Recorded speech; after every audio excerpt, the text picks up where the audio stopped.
Welcome to Manan classes. अपन discuss कर रहे थे क्लास 11 का चैप्टर नंबर 2 जिसकी एक्सरसाइज मिसलेनियस चल रही थी। क्वेश्चन नंबर 7 तक अपन डिस्कस कर लिए थे। इस वीडियो में अपन डिस्कस करेंगे क्वेश्चन नंबर 8 और 8 के आगे। तो चलिए स्टार्ट करते हैं और एक्सरसाइज को भी कंप्लीट करते हैं। क्वेश्चन नंबर 8 में आपको गिवन है कि लेट f इक्वल टू, ये एक फंक्शन की वैल्यू आपको ऑर्डर पेयर में दी हुई है, ठीक है। Be a function from Z to Z, एक फंक्शन आपका डिफाइन हो रहा है जेड टू जेड में। फिर बोला है define by f of x a x plus b for the some integer a b determine the a. आपको ए और बी की वैल्यू फाइंड आउट करनी है। तो देखिए ध्यान से, आपको ये फंक्शन दिया हुआ है। मैंने आपको पहले भी बताया था कि यदि कोई वैल्यू आपको इस ऑर्डर पेयर की वैल्यू ए से दी हुई है, तो अपन जानते हैं कोई फंक्शन आपका ऐसे डिफाइन हो रहा है, तो इस x की वैल्यू अपन ये पुट करेंगे तो ये तो क्या हो जाएगी, आपकी डोमेन हो जाएगी। और इस x को ये a पुट करते ही जो यहां से वैल्यू आएगी वो कितनी आएगी, आपकी b। तो ये क्या बन जाएगी, रेंज बन जाएगी, ठीक है। इसका मतलब क्या है, इस b की वैल्यू तो यहाँ पे पुट करेंगे, इस x की वैल्यू यहाँ पे पुट करेंगे।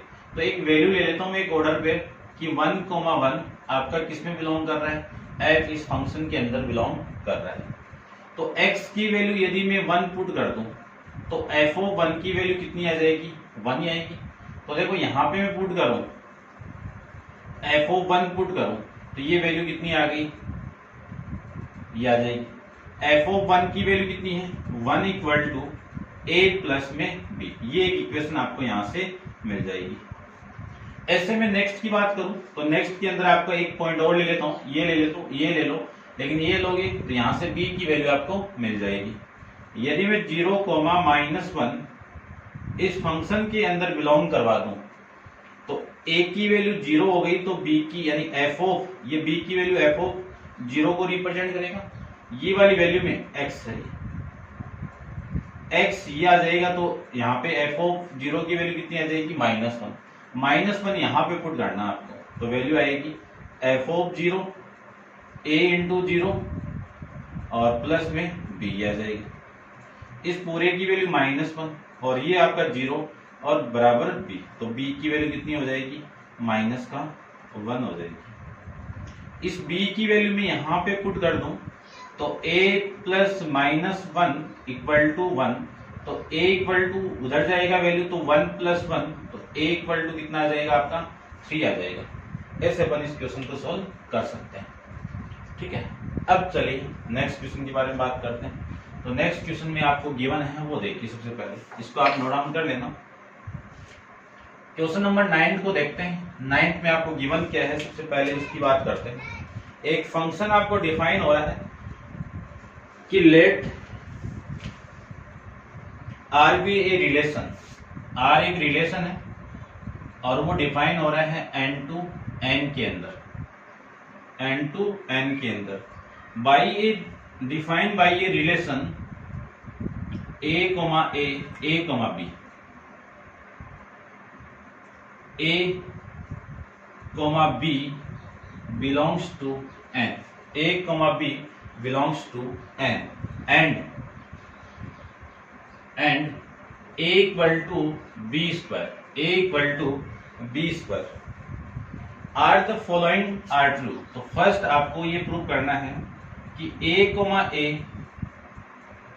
रिलेशन r में आपका एग्जिस्ट करता है, किस वैल्यू के लिए, फोर ऑल, ऐसे लिख देता हूं, फोर ऑल का साइन आपका ये, a belongs to n। Second आपका a, b यदि बिलोंग कर रहा है इस रिलेशन के अंदर, तब इंप्लाई दिया हुआ है, इंप्लाइज a, b, a, ये भी इस रिलेशन के अंदर बिलोंग करना चाहिए। आपको समझना है, यदि ये रिलेशन में बिलोंग कर रहा है तो ये भी होना चाहिए, तभी आपका स्टेटमेंट क्या होगा, ट्रू होगा। नेक्स्ट कंडीशन के अंदर a, b रिलेशन बिलोंग कर रहा है एंड b, c भी रिलेशन में बिलोंग कर रहा है, तब आपको प्रूव करना है कि ये वाला केस भी आपका क्या होना चाहिए, एक रिलेशन में बिलोंग होना चाहिए। ये कंडीशन आपको प्रूव करके रिप्रेजेंट करनी है।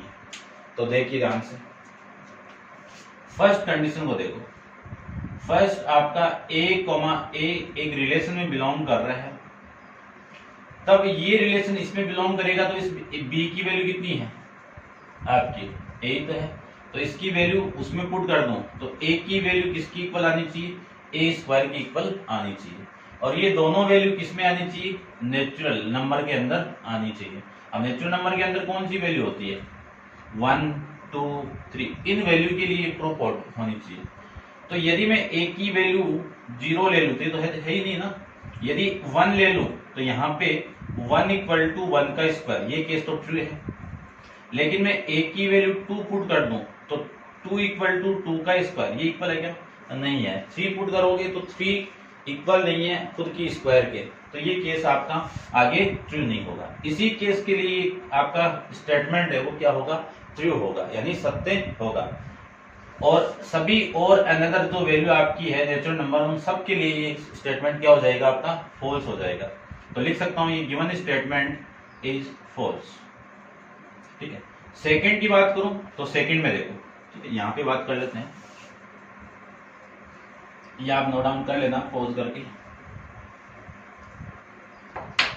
सेकंड की मैं बात करूं यहां पे, तो सेकंड में आपको क्या गिवन है कि एक a, b एक रिलेशन में बिलोंग कर रहा है, तब दैट इंप्लाइड आपका b, ab बिलोंग होना चाहिए रिलेशन के अंदर। तो इससे जो वैल्यू आएगी वो क्या है, a स्क्वायर, a किसकी इक्वल है, b की स्क्वायर, और यहां से जो वैल्यू आएगी यहां से वो क्या है, b किसकी इक्वल है, a स्क्वायर, है ना, उसके अकॉर्डिंग, यानी ये फर्स्ट वैल्यू इस के स्क्वायर की इक्वल है। अब फर्स्ट वैल्यू ये है और ये किसकी इक्वल होगी, a स्क्वायर की इक्वल होगी। तो देखो इस केस के अंदर यदि मैं a की वैल्यू 4 पुट कर दूं और b की वैल्यू 2 पुट कर दूं तो ये तो ट्रू है।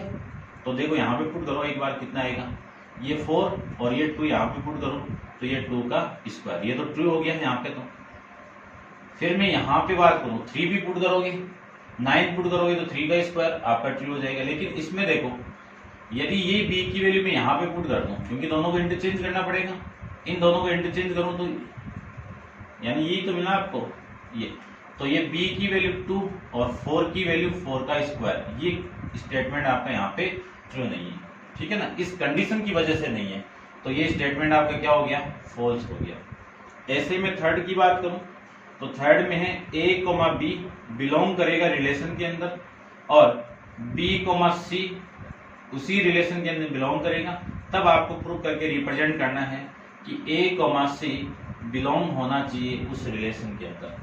यदि a, b रिलेशन के अंदर बिलोंग कर रहा है तब यहां से वैल्यू क्या आएगी, a बराबर b स्क्वायर। फिर b, c एक रिलेशन में बिलोंग कर रहा है तो यहां से वैल्यू क्या आएगी, b की वैल्यू c की स्क्वायर की इक्वल आएगी।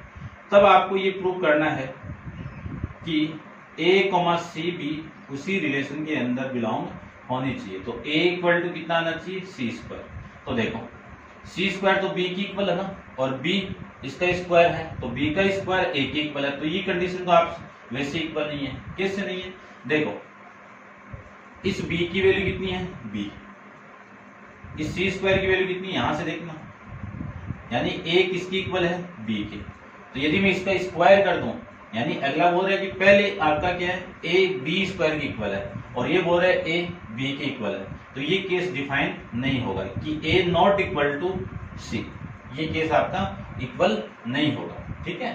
तो ये केस इक्वल नहीं है, तो गिवन स्टेटमेंट आपका क्या है, फॉल्स है। तो इस कंडीशन के अंदर तीनों स्टेटमेंट आपका क्या है, फॉल्स कंडीशन में आ जाएंगे, ठीक है ना, ये समझ गए होंगे। ठीक है, ऐसे कर लेना कि यहाँ पे दोबारा देख लीजिए यहाँ पे कि a equal to b square, b equal to c square, तो ये कंडीशन आपकी स्टेटमेंट के अंदर प्रूफ होनी चाहिए। तो यहां से मैं क्या लिख सकता हूँ, a इक्वल टू बी, लेकिन ये पहला केस क्या बोल रहा है कि a तो b की स्क्वायर की इक्वल है, तो a b बराबर क्यों होगा, तो ये स्टेटमेंट आपका क्या है, गलत है, ठीक है। तो ऐसे में लिख सकता हूँ। ये था आपका क्वेश्चन नंबर 9 के बारे में, ठीक है। अब आप वीडियो को पॉज करके नोट डाउन कर लेना, ये आपका 9th क्वेश्चन है, ठीक है। अब देखते हैं नेक्स्ट क्वेश्चन, क्वेश्चन नंबर 10 के बारे में डिस्कस करते हैं, ठीक है। आप पॉज करके नोट डाउन कर लेना। देखिए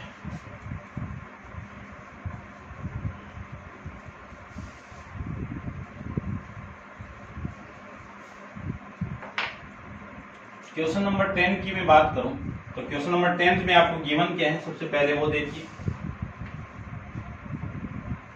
let a equal to 1 2 3 4, b equal to 1 5 9 11 15 16 और f इक्वल टू 1 5 2 9 3 1 4 5 2 11 ये आपको वैल्यू दी गई। आज आर द फॉलोइंग ट्रू, तो फर्स्ट आपको प्रूव करना है कि f is a relation from, f क्या आपका एक रिलेशन है, f क्या है आपका रिलेशन है a टू b के अंदर। सेकंड आपको प्रूव करना है कि f is a function, f क्या आपका एक फंक्शन है a टू b के अंदर। तो दोनों के अंदर आपको बताना है कि कौन सा ट्रू है, ठीक है। तो देखिए ध्यान से, इनका मैं एरो डायग्राम बनाऊं इस फंक्शन का। तो एक f आपका एक रिलेशन है, कैसे डिफाइन है वो देख लीजिए। a के अंदर a टू b के अंदर है, तो ये आपका f है a टू b के अंदर।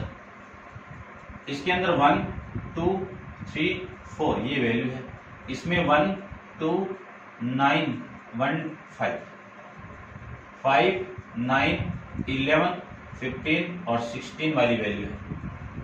5 का कनेक्शन 1 के साथ में, 2 का कनेक्शन 9 के साथ में, 3 का कनेक्शन 1 के साथ में और 4 का कनेक्शन 5 के साथ में और 2 का कनेक्शन 11 के साथ में। ये आपका वैल्यू यहां से आ रही है।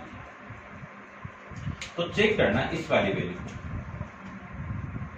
फर्स्ट क्या आपका f रिलेशन है a टू b में, तो फर्स्ट के अंदर तो ये आ जाएगा आपका कि फर्स्ट में तो क्या है कि f क्या होगा आपका एक रिलेशन होगा, r होगा किसमें a टू b के अंदर। तो ये तो स्टेटमेंट आपका क्या हो गया, ट्रू हो गया। लेकिन जो सेकंड है वो क्या बोल रहे हैं कि फंक्शन a टू b में है क्या। तो देखो इस वैल्यू में देखना, इस वैल्यू की दो इमेज बन रही है आपकी 9 और 11, और कभी भी एक एलिमेंट की दो इमेज बननी नहीं चाहिए। तो ये क्या नहीं है आपका नॉट फंक्शन, ठीक है। बस इतना ही था इसके अंदर, ठीक है। ऐसे अपन क्वेश्चन को सोल्व कर सकते हैं। नेक्स्ट क्वेश्चन नंबर 11 की बात करते हैं। क्वेश्चन नंबर 11 में आपको गिवन किया, सबसे पहले वो देखते हैं, ठीक है। समझ गए होंगे इसको भी। Let function f be subset of, यानी f एक फंक्शन है, वो किसका सबसेट है, किसका सबसेट है z क्रॉस z का, ठीक है। डिफाइन बाई, आपका डिफाइन हो रहा है function a b comma a plus b such that a comma b belongs to z if is f is function, f क्या आपका फंक्शन है क्या, ये आपको बताना है। Justify your answer z to z के अंदर, ठीक है। फंक्शन कब होगा, जब एक ही एलिमेंट की एक ही इमेज बने तभी आपका फंक्शन होगा। तो देखना उसमें ये आपकी वैल्यू x यानी डोमेन वाली होगी, ये वाली वैल्यू आपकी रेंज वाली होगी। तो फर्स्ट केस के अंदर देखो, यदि मैं a की वैल्यू 1 ले लूं, b की वैल्यू 12 ले लूं, तो ab की वैल्यू कितनी मिली आपको 12 मिली, लेकिन a प्लस b की वैल्यू कितनी मिल गई आपको 13 मिल गई। यदि मैं सेकंड केस के अंदर a की वैल्यू 3 पुट कर दूं, b की वैल्यू 2 कर दूं, 2 पुट कर दूं तो इसकी वैल्यू 6, तो ab की वैल्यू कितनी आ रही है 12 आ रही है, ठीक है। लेकिन a प्लस b की वैल्यू कितनी आएगी 6 प्लस 2 8। फिर मैं थर्ड केस की बात करूं कि a की वैल्यू 3 पुट कर दूं और b की वैल्यू 4 पुट कर दूं, तो ए बी आपकी वापिस कितना आ रहा है आपका 12 आ रहा है, ठीक है। तो इस केस के अंदर a प्लस बी की वैल्यू कितनी आएगी 7 आएगी। और भी आप ले सकते हो, ठीक है। चलो इन तीनों ही केस को मैं बनाता हूं। देखो ये वैल्यू है आपकी और ये वैल्यू है, ए बी आपका ये है ना, ये ए बी है, तो आपकी डोमेन क्या हो गई 12 हो गया। 12 पे फंक्शन आपको कितना दे रहा है, ये 13 दे रहा है। यहां से देखो ये 7 आ रही है, ये 8 आ रही है, ये 13, यानी ये 12 की इमेज कितनी बन गई यहाँ पे 3 बन गई। ठीक है ना। 4,b भी लोगे, 4,3 लोगे तो भी आपका वही केस बनेगा 12 वाला। ठीक है, तो दोनों में के लिए वो डोमेन आपकी 12 और ये आ जाएगी वैल्यू 7 पर। ठीक है, लेकिन यहाँ पे आपको चेक ये करना है कि 12 की इमेज 3 बन गई, तो ये क्या नहीं है आपका, ये फंक्शन नहीं है। तो गिवन जो आपका फंक्शन था वो आपका क्या नहीं है, फंक्शन नहीं। ये आपको इसके अंदर बताना था आपका कि ये फंक्शन Z टू Z के अंदर फंक्शन है क्या। ठीक है, ये था आपका क्वेश्चन नंबर 11। नेक्स्ट है कि क्वेश्चन नंबर 12 के बारे में डिस्कस करते हैं। लास्ट क्वेश्चन एक्सरसाइज का, चैप्टर का लास्ट क्वेश्चन है। चलिए स्टार्ट करते हैं next question.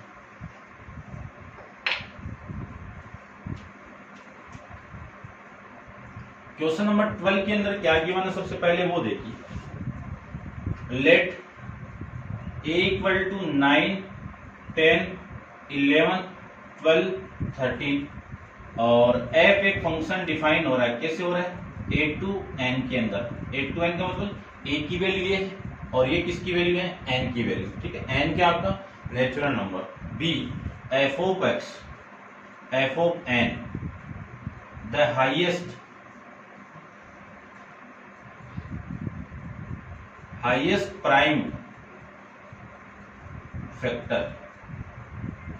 Prime factor of n और find the range find out करनी है। क्या निकालनी है, रेंज निकालनी है। सबसे पहले तो इस पे गौर कीजिए, ये क्या आपका highest prime factor. Highest prime factor का मतलब महत्तम अभाज्य गुणनखंड। अब महत्तम अभाज्य गुणनखंड कौन से होते हैं, ऐसे नंबर, यानी जो प्राइम फैक्टर कौन से होते हैं, ऐसे नंबर जो 1 और 1 एंड सेल्फ से डिवाइड होते हो। क्या हो, डिवाइड होते हो, जिसमें 1 और खुद का भाग जाए, वो कौन से नंबर होते हैं, प्राइम फैक्टर होते हैं। ठीक है ना, प्राइम नंबर होते हैं। चलिए स्टार्ट करते हैं। सबसे पहले n आपकी वैल्यू ये है, ये वैल्यू यहाँ पे तो पुट करोगे आप, तो आपकी डोमेन तो ये होगी, रेंज इसमें होगी। अब रेंज होगी कितनी वो देखो।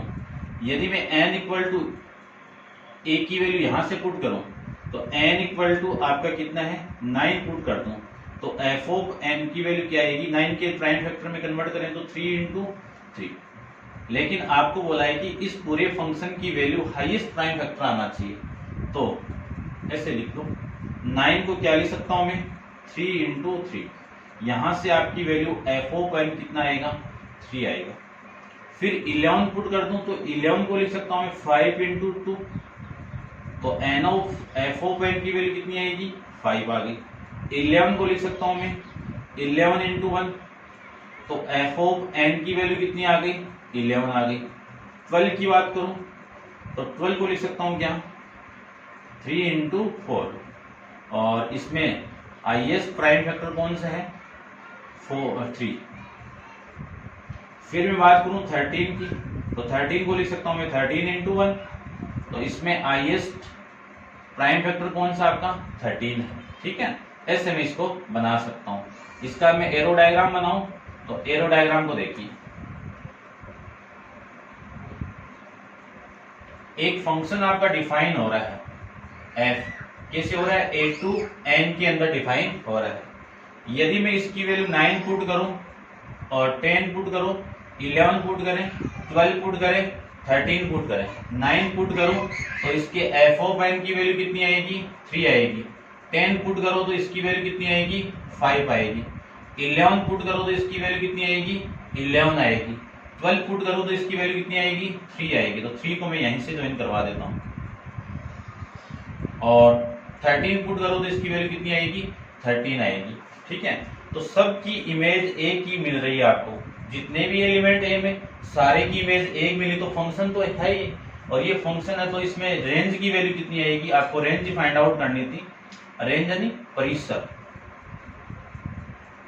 परिसर कितना होगा वो देखो, यहाँ पे लिख देता हूं मैं, यहाँ पे 3, 5, 11 और 15, ये किसकी वैल्यू होगी आपकी, रेंज की वैल्यू यहां से आ जाएगी। ये था आपका क्वेश्चन नंबर 12। अब आप वीडियो को पॉज करके इसको नोट डाउन कीजिए और अपन नेक्स्ट वीडियो के अंदर नेक्स्ट चैप्टर के बारे में डिस्कस करेंगे। आज के लिए इतना ही। Thank you so much.